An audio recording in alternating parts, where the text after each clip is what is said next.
He picked up and inspected several large semi-cylinders of the thin white bark of a skymore, and finally chose two which seemed to suit him. Then he kneeled by the fire and painfully wrote something upon each of these with his red keel. One he rolled up and put in his jacket pocket, and the other he put in Joe's hat and removed it to a little distance from the owner. And he also put into the hat certain schoolboy treasures of almost inestimable value, among them a lump of chalk, an india-rubber ball, 3 fish hooks, and one of that kind of marbles known as a sure enough crystal. Then he tiptoed his way cautiously among the trees till he felt that he was out of hearing, and straightway broke into a keen run in the direction of the sandbar. Chapter 15. A few minutes later, Tom was in the shoal water of the bar, wading toward the Illinois shore. Before the depth reached his middle, he was halfway over. The current would permit no more wading now, so he struck out confidently to swim the remaining 100 yards. He swam quartering upstream, but still was swept downward rather faster than he had expected. However, he reached the shore finally, and drifted along till he found a low place and drew himself out. He put his hand on his jacket pocket, found his piece of bark safe, and then struck through the woods, following the shore, with streaming garments. Shortly before 10 o'clock he came out into an open place opposite the village, and saw the ferryboat lying in the shadow of the trees and the high bank. Everything was quiet under the blinking stars. He crept down the bank, watching with all his eyes, slipped into the water, swam 3 or 4 strokes, and climbed into the skiff that did yawl duty at the boat's stern. He laid himself down under the thwarts and waited, panting. Presently the cracked bell tapped and a voice gave the order to cast off. A minute or two later the skiff's head was standing high up against the boat's swell, and the voyage was begun. Tom felt happy in his success, for he knew it was the boat's last trip for the night. At the end of a long 12 or 15 minutes, the wheel stopped, and Tom slipped overboard and swam ashore in the dusk, landing 50 yards downstream, out of danger of possible stragglers. He flew along unfrequented alleys, and shortly found himself at his own back fence. He climbed over, approached the ell, and looked in at the sitting-room window, for a light was burning there. There sat Aunt Polly, Sid, Mary, and Joe Harper's mother, grouped together, talking. They were by the bed, and the bed was between them and the door. Tom went to the door and began to softly lift the latch. Then he pressed gently, and the door yielded a crack. He continued pushing cautiously, and quaking every time it creaked, till he judged he might squeeze through on his knees. So he put his head through and began warily. "What makes the candle blow so?" said Aunt Polly. Tom hurried up. "Why, that's door open, I believe. Why, of course it is. No end of strange things now. Go 'long and shut it, Sid." Tom disappeared under the bed just in time. He lay and breathed himself for a time, and then crept to where he could almost touch his aunt's feet. "But as I was saying," said Aunt Polly, "he warn't bad, so to say, only mischievous. Only just giddy and harum-scarum, you know. He warn't any more responsible than a colt. He never meant any harm, and he was the best-hearted boy that ever was," and she began to cry. "It was just so with my Joe, always full of his devilment, and up to every kind of mischief, but he was just as unselfish and kind as he could be. And laws bless me, to think I went and whipped him for taking that cream.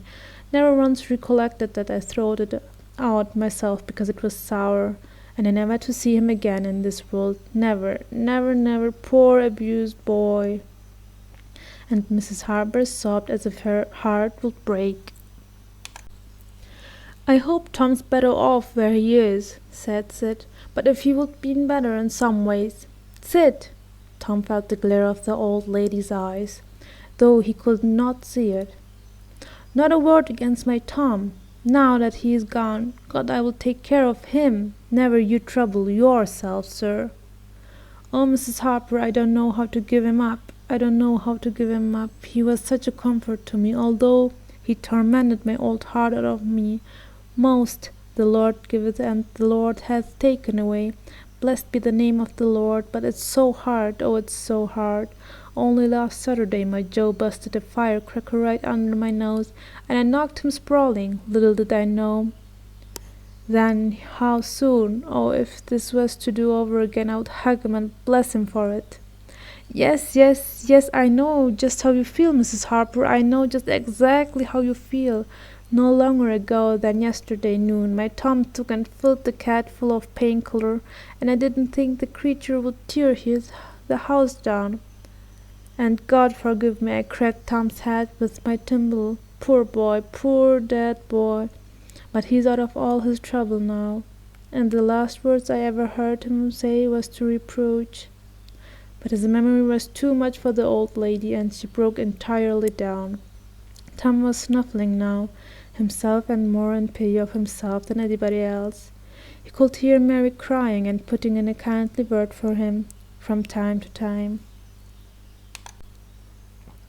He began to have a nobler opinion of himself than ever before. Still, he was sufficiently touched by his aunt's grief to long to rush out from under the bed and overwhelm her with joy. And the theoretical gorgeousness of the thing appealed strongly to his nature too, but he resisted and lay still. He went on listening, and gathered by odds and ends that it was conjectured at first that the boys had got drowned while taking a swim. Then the small raft had been missed. Next, certain boys said the missing lads had promised that the village should hear something soon. The wise heads had put this and that together, and decided that the lads had gone off on the raft and would turn up at the next town below. Presently, but toward noon, the raft had been found, lodged against the Missouri shore, some 5 or 6 miles below the village. And then hope perished. They must be drowned, else hunger would have driven them home by nightfall, if not sooner. It was believed that the search for the bodies had been a fruitless effort, merely because the drowning must have occurred in mid-channel, since the boys, being good swimmers, would otherwise have escaped to shore. This Wednesday night, if the bodies continued missing until Sunday, all hope would be over, and the funerals would be preached on that morning. Tom shuddered. Mrs. Harper gave a sobbing good night and turned to go. Then, with a mutual impulse, the two bereaved women flung themselves into each other's arms and had a good, consoling cry, and then parted. Aunt Polly was tender far beyond her wont, in her good night to Sid and Mary. Sid snuffled a bit, and Mary went off crying with all her heart. Aunt Polly kneeled down and prayed for Tom so touchingly, so appealingly, and with such measureless love in her words and her old trembling voice, that he was sweltering in tears again, long before she was through. He had to keep still long after she went to bed, for she kept making broken-hearted ejaculations from time to time, tossing unrestfully and turning over, but at least she was still only moaning a little in her sleep. Now the boy stole out, rose gradually by the bedside, shaded the candlelight with his hand, and stood regarding her. His heart was full of pity for her. He took out his Skymore scroll and placed it by the candle, but something occurred to him, and he lingered considering. His face lighted with a happy solution of his thought. He put the bark hastily in his pocket. Then he bent over and kissed the faded lips, and straightway made his stealthy exit, latching the door behind him. He threaded his way back to the ferry landing, found nobody at large there, and walked boldly on board the boat, for he knew she was tenantless except that there was a watchman who always turned in and slept like a graven image. He untied the skiff at the stern, slipped into it, and was soon rowing cautiously upstream.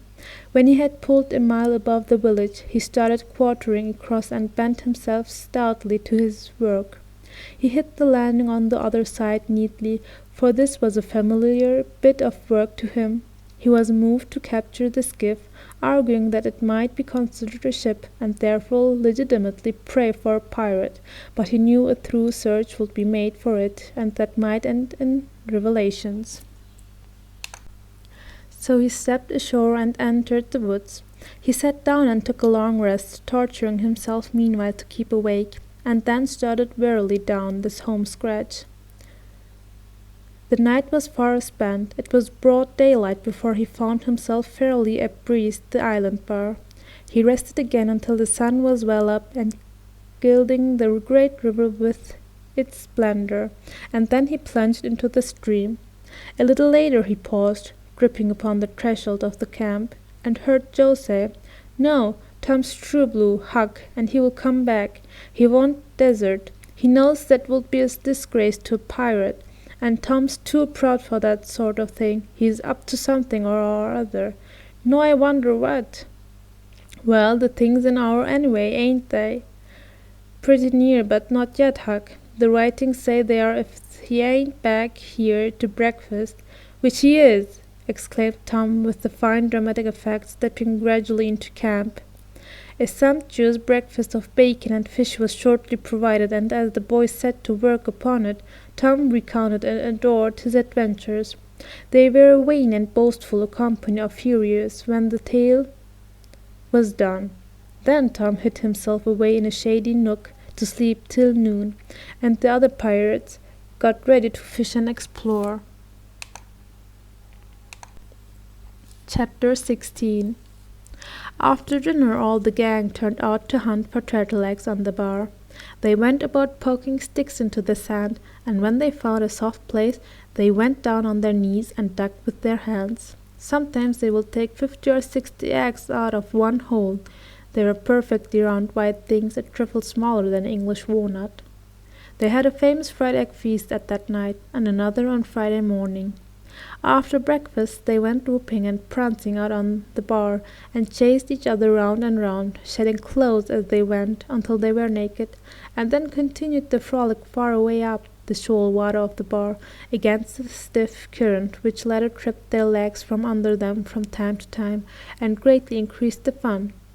And now and then they stopped in a group and splashed water in each other's faces with their palms, gradually approaching each other with averted faces to avoid the strangling sprays, and finally gripping and struggling till the best man ducked his neighbor, and then they all went under in a tangling of white legs and arms and came up bellowing, sputtering, laughing and gasping for breath at one and the same time. When they were well exhausted they would run out and sprawl on the dry, hot sand and lie there and cover themselves up with it, and by break for the water again and go through the original performance once more. Finally it occurred to them that their naked skin represented flesh-colored thighs very fairly, so they drew a ring in the sand and had a circus, with 3 clowns in it, for none would yield this proudest post to his neighbor.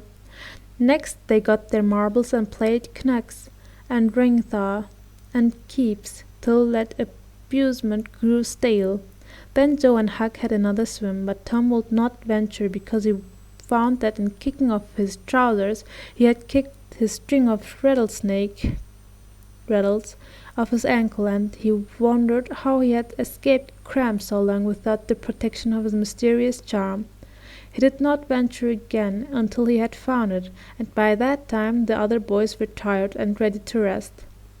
They gradually wandered apart, dropped into the dumps, and fell to gazing longingly across the wide river to where the village lay, drowsing in the sun.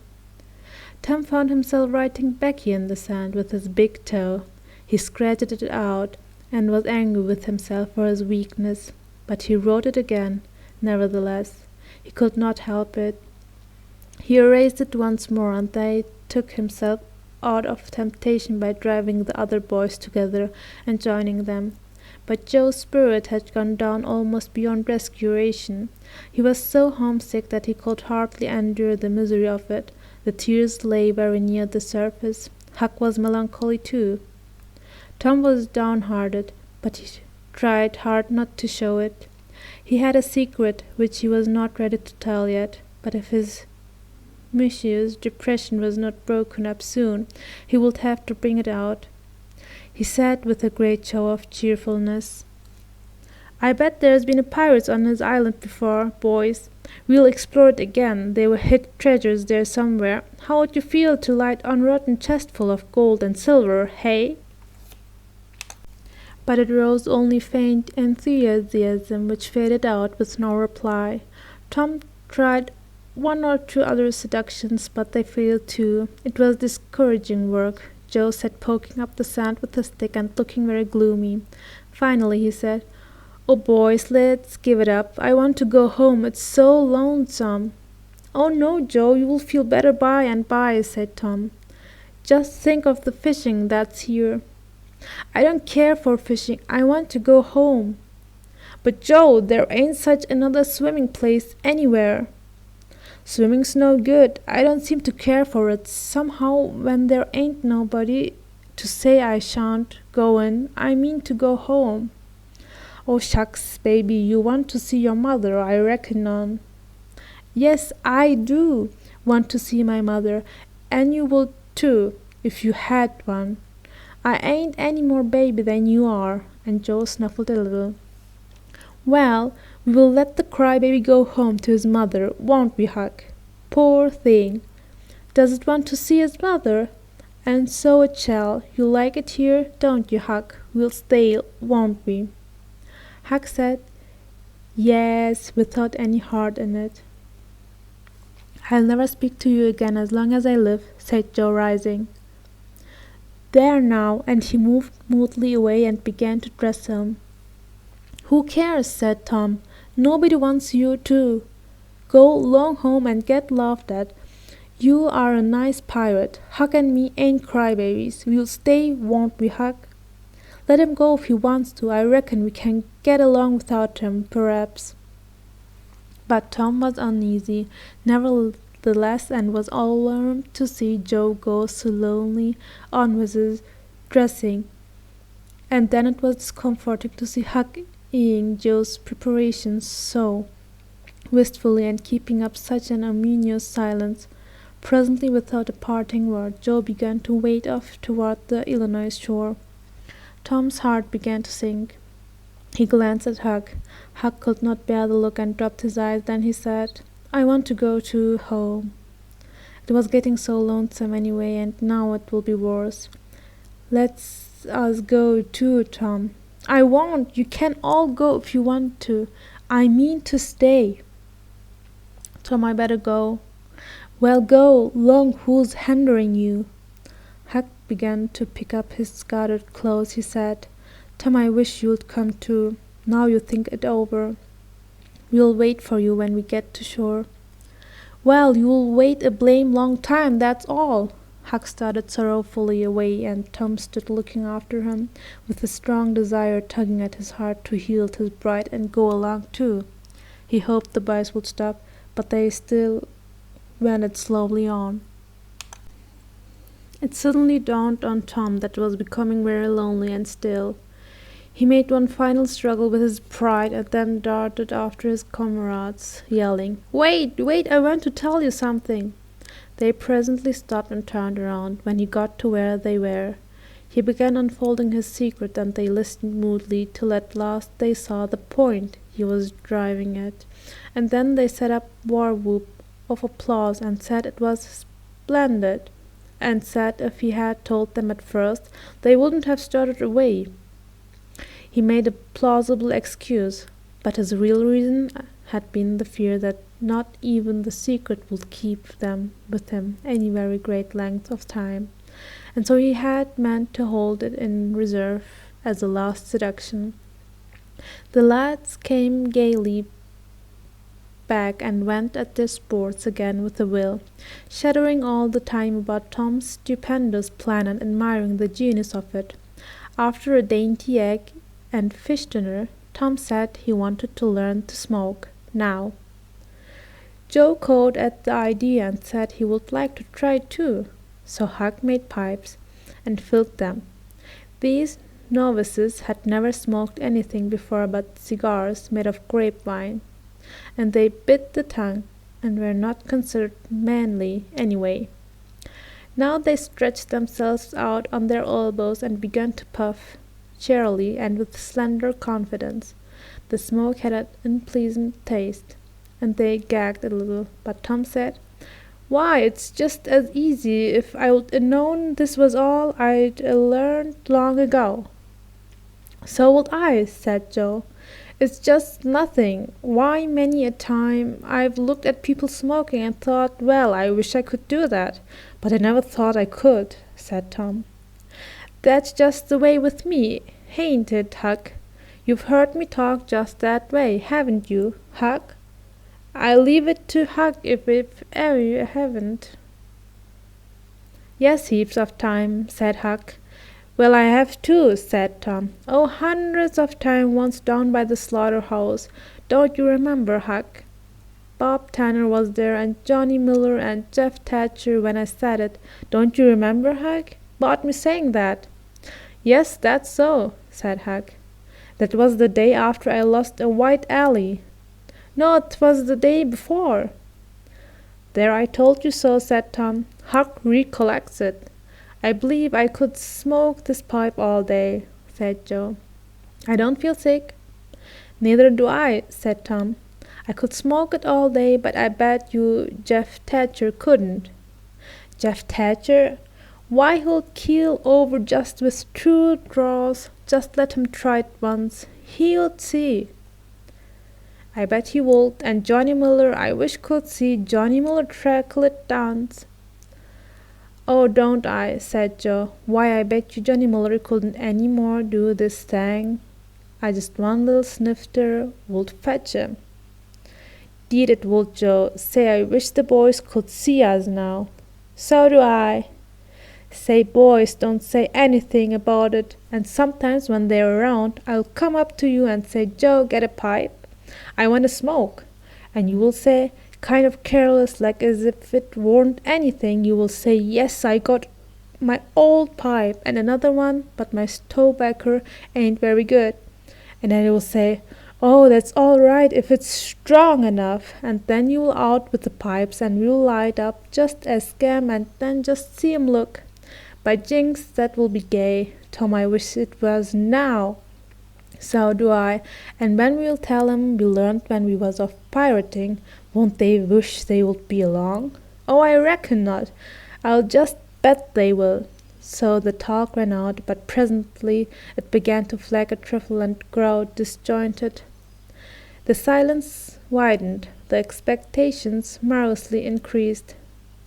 Every pore inside the boys' cheeks became a spouting fountain. They could scarcely bail out the cellars under the tongues fast enough to prevent an indentation. Little overflowings down their throats occurred in spite of all they could do, and sudden retchings, miserable now.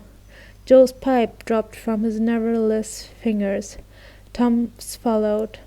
Both fountains were going furiously, and both pumps bailing with might and main. Joe said feebly, "I lost my knife. I reckon I better go and find it." Tom said with quivering lips and halting utterance, "I'll help you. You go over that way, and I'll hunt around by the spring. No, you need come, Huck. We can find it."